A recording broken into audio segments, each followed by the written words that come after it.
Right, what's up, you guys? UFO Proof here. And I know I haven't been live for a little while, so I decided I should probably get my ass on here and come and say what's up. As you guys know, I fucked up my computer somehow and can't post videos. Shit sucks, right? Right. um, but hopefully soon I will be able to fix that problem. Um, but what I felt like talking about today was reasons why the government would hire Bob Lazar. Um, everyone always, people always say, why would the government hire a guy like Bob Lazar? Even Bob Lazar says, why would the government hire someone like me? And I actually know exactly why they would hire somebody like Bob Lazar and what the government does when it comes to hiring people for with security clearance. Just looking from researching security clearances and stuff like that and what it takes, and it had nothing to do with Bob Lazar or UFOs. I was politics, um, and but during that research, I came across stuff, and I was like, this stuff makes perfect sense, and it's exactly what I've been thinking for the longest time. Um, One, Bob uh, does not only physics, but he does engineering. All right. So he, can, theoretically come up with stuff and then actually build it. Just like he built his particle accelerator in his bedroom that, that's one thing that just shows what he, or builds his rocket cars or any of the other shit that he does. It's, he enjoys it so much that he does it in his spare time. And that's something that, people look for when they're interviewing for jobs with high security clearance for classified stuff, and they're also profiling the person they're interviewing. And normally in an interview, when it comes to top security clearances, and what up, Kevin Brian, how you doing, buddy? All the way from fucking Yolk Massive. Is that a place? I have no idea if Yolk Massive is a place or if I'm even pronouncing that right, but what up, Brian? Yeah, we're just bullshitting about Bob Lazar and reasons why he'd be hired. Looking into security clearances and stuff and how they hire people for top classified projects. They actually profile the person, and they wouldn't even ask them. Uh, they wouldn't even ask them questions they didn't already know the answer to. You know, so they already knew everything about Bob when and they knew that he did all this stuff. Uh, um, Once they started interviewing him, they already had knew who he was, his security clearances, all that stuff comes through before the interview. It's not like you're walking into McDonald's and asking for an application. It's not like that, And then they have them profiled. Not only that, they when they're doing security, and they're checking their clearances and stuff, and they'll come over to your house like they did to Bob's. They come over to his house and they're asking to look around and stuff like that, and they're talking. He's talking to one guy, and then another guy's walking around and stuff. There's no doubt in my mind that they bugged his fucking house. All right, they bugged the motherfucker, and so they knew what was going on. For the most part, maybe they might have had ideas, but figured they could. That he probably wouldn't go all the way through with it. I'm sure that they assume that they're going to leak to a couple people, but something as crazy as that, they're like, man, no one's going to fucking believe it anyway. Um, but he's also like the perfect guy. One, he wasn't interested in UFOs. Uh, and still is not interested in UFOs. Oh, I'm sorry. I'm seeing all these comments. Hang on a second.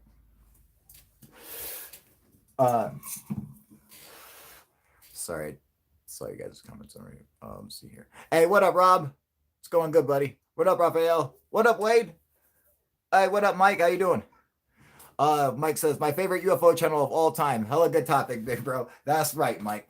Yeah, I mean, it's one we've talked about a lot of times on here. I've talked about Bob Lazar on here a number of times, and I've tried explaining to people why he's the perfect guy to do it. Okay, so when you're working at CERN, all right, which the Large Hadron Collider, which is a particle accelerator or a cyclotron, uh, in CERN, you have two different kinds of scientists. You have theoretical physicists and you have engineers.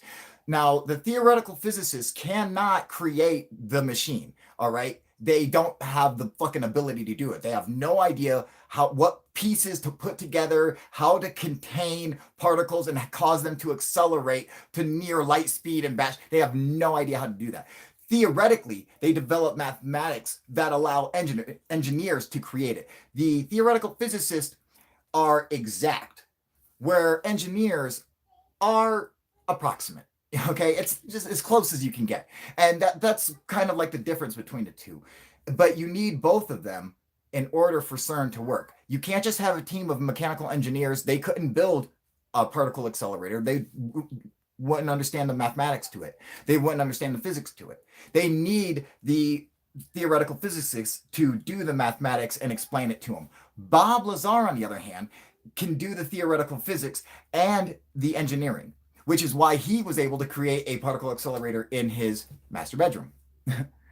All right. So right there, he's definitely a guy you would want. Not only that, he did build his own particle accelerator in his bedroom. So he was able to take what CERN did and create it much smaller. And inside the craft, the power was supplied through an antimatter reactor, which was basically a miniature hadron collider. It was a miniature cyclotron, you know? And CERN is not work of the devil. God damn it. Kevin Bryant. Fuck no, it's not. Give me a fucking break, dude. So anyway. So he already worked at Los Alamos. He worked using their the linear accelerator, all right? And so he already had, a lot of work with that, and was used to working with that kind of equipment. And they're like, oh, and he builds his own, and they have a real tiny one on the ship. This guy might be perfect, because that's what runs the ship, is a little tiny fucking cyclotron, and he builds his own. So it's like we could get, instead of having two guys come in and work together, just him can come in. And so he's a much better option than to and then also people say, well, why not get somebody with a PhD? Listen, when you get a PhD, that's because you want PhD by your name. That's because you want everyone to know you're a motherfucking doctor. Okay, you're like, look what I did, bitch. PhD, doctor. That's why they have PhD. That's why they have doctor in front of it. They want everyone to know. These guys aren't going to want to sit and keep it a secret. So they're not going to go get the best physicist in the world, the top physicists. These guys are famous. So they have the ability to come out and say stuff, and people would believe them and take them seriously. So you would want somebody who went to just a regular school but understands physics. Now, there's no difference between someone who goes to school and learns physics, one school to another school, if you're both studying the same physics, all right? MIT doesn't teach you different physics than Pierce Junior College. It doesn't, all right? It teaches you literally the exact same physics, because there's only one of them. So it teaches you the same stuff. The professors might not be as educated, and the classes might not be as complicated, but you are learning the same exact physics. So you don't need someone from fucking MIT. Now, I'm sure Bob might have fucking smudged his application, not even his application. He would have smudged the fact to George Knapp and been like, oh, well, yeah, I went to MIT, whatever. Or whatever, happened. He might have said it to his fucking girlfriend, like they said in the video, and just had to keep it going, whatever it was. The point is that's really irrelevant. We already know for a fact that he's got a degree in physics from Pierce Junior College. That's a fact. So anyone who says, oh, he's not a physicist, alien scientist, is wrong. He's definitely a physicist. What up, Charlie Chuck? How you been, buddy? What up, Renee? I don't think we Wade saying, I don't think we have anything to deal with CERN. What we call the Mandela effect has been going on for thousands of years. A species with amnesia. Okay, so I want to point out, I want everyone to take a minute and realize in that statement that Wade just made, how he mixed fucking three completely different topics. that are bullshit all together into his own little ball of craziness. Wade, you crazy motherfucker. All right. um, but yeah, I just wanted to point that out. Anyway, so he makes like the perfect person to hire for a place like that. And on top of it, he never cared about UFOs and stuff. So that's not something that, would shake him and shake his foundation. He's just like, yeah, whatever. You know, I'm sure he's always assumed that aliens exist. So it's probably didn't blow his mind completely. And being when you're in, doing science and engineering and you're working on a job like that, you're like, fuck yeah, it's the last thing. You're not even worrying about that shit. Uh, in fact, why another reason why Bob would be the perfect person. There was a lot of shit that claimed that he had gotten some element 115 out of Los Alamos. All right. Okay, so I'm just saying, what just normal dude would be like, oh yeah, I'm gonna take the element 115. What are you gonna do with it? Huh? The only place that could test it is fucking Los Alamos, the place you stole it from. So what are you gonna do with it? Nothing. What would Bob do with it? Experiment. All right, that's exactly what that motherfucker did. He couldn't wait to experiment with that shit. I know I would. Ooh, fucking, I'd never tell anybody, dude. That blows my mind. I even told because I would have kept my mouth shut, dude. I wouldn't have said shit until I had my own flying saucer. Anyway, I'm sorry. Let me see your guys' comments. Uh, was this a mini collider or just an accelerator? Well, okay, so you got to understand something. An accelerator is a collider, all right? So when you're accelerating a particle, the reason you accelerate particles is to collide them into each other. So like you're not just going to accelerate a particle because you can't do any tests or there's nothing you can derive from that. Bashing them into each other causes them to fucking explode into the subatomic particles of the universe. So that would be so it's and it's like an accelerator, a collider, a cyclotron. They all basically do the same thing, and there can be different reactions and stuff like that. And it just fucking minor. There's different details about it, but they're doing the same thing. They're colliding particles at the speed of light to see what the universe consists of. And the craft has a real tiny one. And what's interesting is when you're listening to Bob Lazar describe how the craft operates and stuff like that. And I mean, one thing is really cool. He's talking about one of the amplifiers, one of the gravity amplifiers inside the craft. He always talks about how there's three, but he's like, there was three, but there's not three. When he went in there was only two because one of them was taken out and put on a bench in the shop where they were working on it, and it still worked. And he says when they turned it on, that the whole metal tube fucking bent like a tentacle. I mean, that's really impressive. I'm sorry. Bob don't work for CERN. Of course, Bob doesn't work for CERN. I don't. Duh.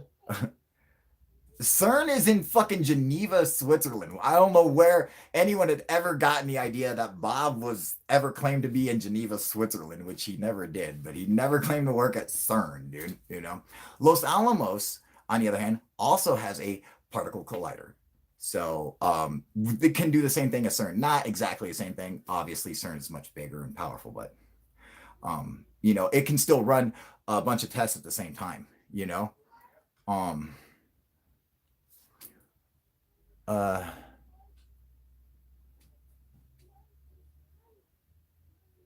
what are you saying? What are you saying? Looking for dark matter? Oh, I'm sorry. I'm trying to see you guys' comments. What up, Shockwave? But they hired Stephen Greer. They didn't hire Stephen Greer. Fucking Greer's an idiot. Fuck that guy. That guy's so fucking stupid, dude. But I mean, Bob makes perfect sense to hire, and then I mean, like, I think really a lot of it had to do with I'm sorry. Have you heard about the new collider getting built to be a shitload bigger than CERN. Can't remember where it is. Yes, I have heard about that, and that's gonna be fucking. I think they were supposed to make it like 32 miles in diameter. Fucking so cool, dude. You know, like they could run fucking. They could run Atlas. Like I mean, they could run any fucking project that they want, dude. I mean, it's be so cool, dude. Um, Oh, China are building it. You know, the thing I think we're talking about actually is a compilation of everybody like CERN is, you know, where CERN is not owned by Switzerland. It's owned by like 17 different countries or something. Um, and the new one, you know, or we're supposed to be buying into it, but with Trump, fuck, he don't give a fuck about science, so he might not, but you know. Anyway, um, uh, yeah, so I'm watching this other thing on a on Bob Lazar, and he's talking about how the craft operates and stuff, and with basically the particle accelerator is in the center of the craft, and he says that the craft will lift up on its belly, and then the gravity amplifiers will focus it, and it'll right into where it needs to go into space, which is makes perfect sense, and it's cool because he says if you Jeremy Corbell asked him, well, what happens if you're inside the craft and it tilts up on its belly? You're gonna fall out of your seats? No, of course not. Why? Because there's gravity being created by the power source, you know, in the middle of the craft. So that's where your field of gravity is. So once you turned up on your belly, you wouldn't actually feel like you were turning upside down or anything. In fact, if you had a window, it would look like Earth was turning around you and you were staying perfectly still because of where the gravity is coming from. As you know, and so it makes me wonder if these effects don't already happen during during other experiments with CERN, with um, uh, any of the large hadron colliders, you know. um, I mean, think about that. Maybe there's a small effect that they can detect, um, instead of using like element 115. Okay, say you're using plutonium.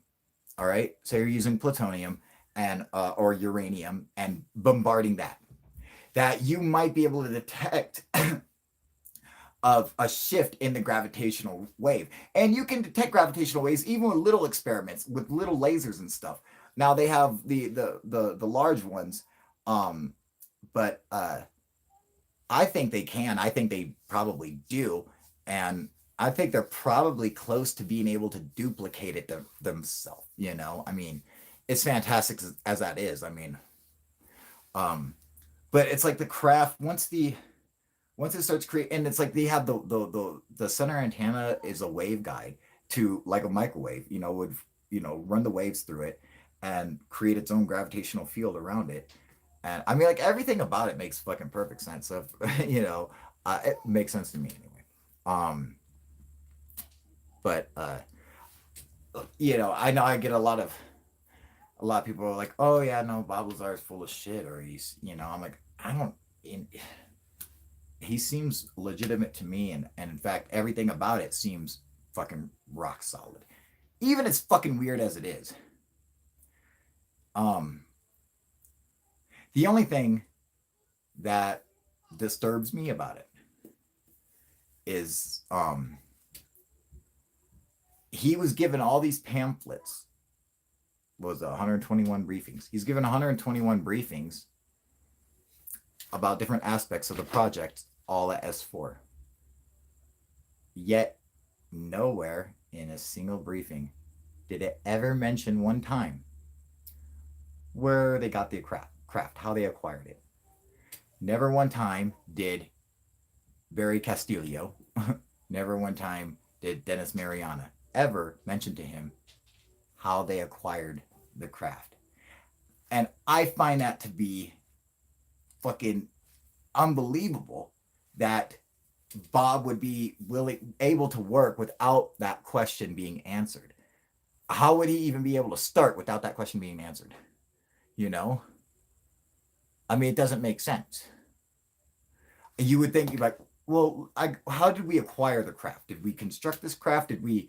Oh no, we got it from somewhere else. How? Was it crashed? Obviously, this one's in good condition. you know, like that's one thing that just throws me off. How are you going to read all this shit and not have one indication of how they acquired this material? He's already got the fucking like highest clearance possible. Is there? Why is there shit? They're like, you're working on alien technology. Why should we still hide shit from you? But for some reason, they felt that was necessary to hide the fact that where they got acquired the craft. So where did they acquire them, you guys? I mean, the craft is brand new. It's not like it's damaged. He called it the sport model, okay? He didn't call it the fucking hoopty. All right? This is the fucking sport model. So it must have been in pristine condition. Where'd they get it? Any thoughts, people?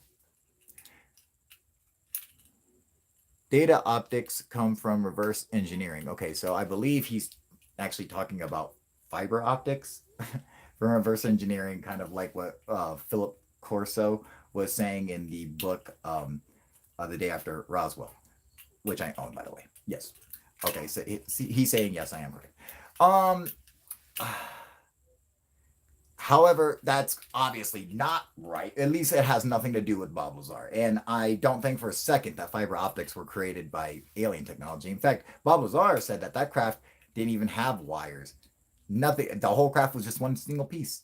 It all worked together as one thing, and not even wires are in it. So, the fact they took out the amplifier and it still worked. So it's totally different from what we're used to. And fiber optics is not something that's so fantastic. I don't, Philip Corso, I don't know what the fuck's up with that dude, man.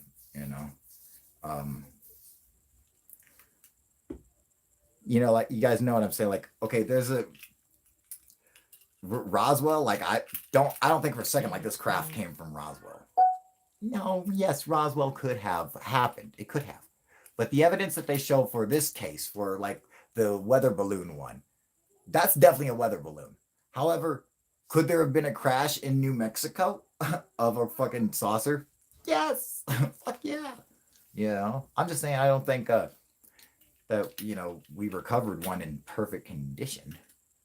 Fiona Milton Keynes, UK, how you doing? Who came up with it? Who has the patent? What patent for what? For fiber optics, I believe that is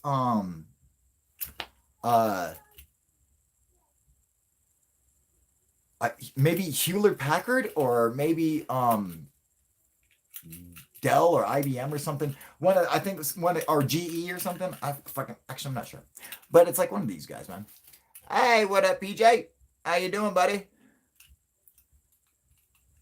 Shockwave saw a UFO on his birthday last December. Fuck yeah. You seen the Joe Rogan podcast with Alex Jones and Eddie Bravo? God laughed so much, probably one of the best podcasts of all time. I couldn't watch that shit, dude, Really, because I love Joe Rogan. So because I love him so much, I can't watch his podcast.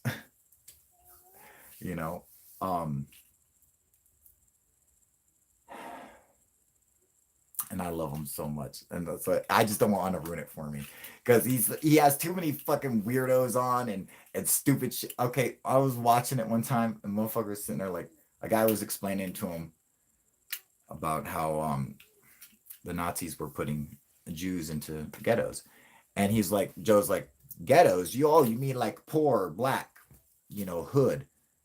And the guy's like, no, like a ghetto, like a Jewish ghetto. He's like, no. Rogan's like, no, ghetto means like black thug. What are you talking about? And the guy's like, World War II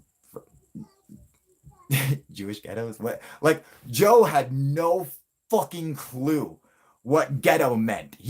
All he knew was the slang term that we got from the 90s. Okay, he had no idea that ghetto is a fucking a neighborhood of all Jews. It can be a ghetto, or a neighborhood of all Italians is a ghetto. He had no idea that's what it meant. Like he thought it meant like fucking hood, fucking black guy. Like, and I was just like, man, this is fucking embarrassing, dude. You know, but he's a funny motherfucker. So I love him. There can be a white ghetto. Absolutely. Thank you, PJ. Yes, absolutely. What up, Paranormal Dolls? How you doing, buddy? Yeah, yeah, Joe Rogan, he does rock. I love him so much, but I can't watch his shows because of stupid guys like that come on there, and he seems to agree with, and I'm just like, really, dude? For the longest time, he was like, the moon landing is fake, and I was like, how do you have a job? But he ended up flipping, so good for him.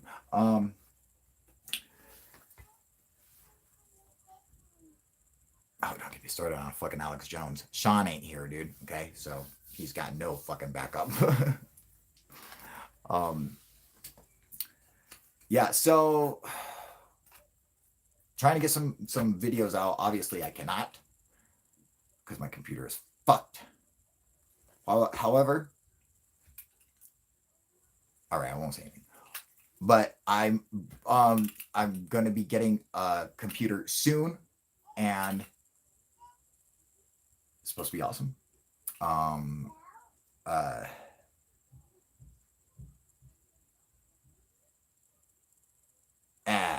Better not. Anyway,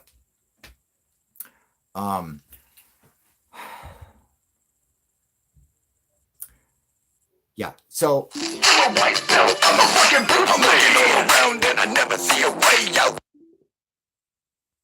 That was my fucking boss. All right. I'm probably gonna have to go. All right, you guys. Well, thank you guys for joining me. I might try to do another one later. It's fucking something. I feel bad I can't fucking post videos, man. Oh man, you seen a huge UFO. All right, I'll probably come back on. I gotta talk to my boss and at least see what's up, man. I really wish White Ghetto wouldn't have stolen all your stuff. What time? Yeah, I'm thinking maybe, I'm gonna call him right back. I think I'll hop right back on, man. If there's people watching, I'm just gonna call him, see what's up. Hey, Dinkum, don't go anywhere, dude. Let me talk to my boss real